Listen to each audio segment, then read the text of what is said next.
তাদের ক্ষমা করিয়াছ। তুমি কি বেঁচেছ ভালো?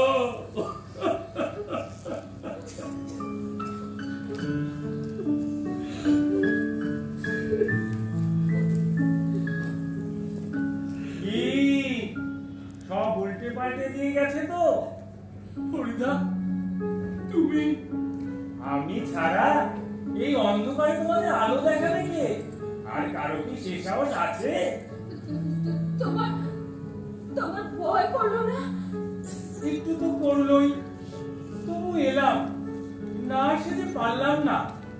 তোমাদের নাটকে আমার মতো চায়ের দোকানে কি তোমার নায়ক বানিয়েছো?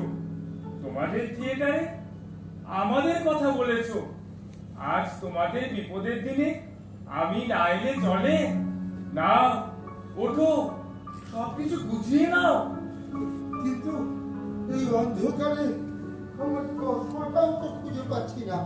ওরা লাইনটা কেটে দিয়ে গেছে, এত রাতে তো আর চালানো যাবে না। আপাতত আমার দোকান থেকে লাইনটা জুড়ে দিচ্ছি, তারপর সবাইকে খবর দাও, দেখো আবার সব শুরু করতে পারো কিনা। শুরু তো করতেই হবে হরিদা, নইলে তোমাদের নিয়ে নাটক কারা লিখবে?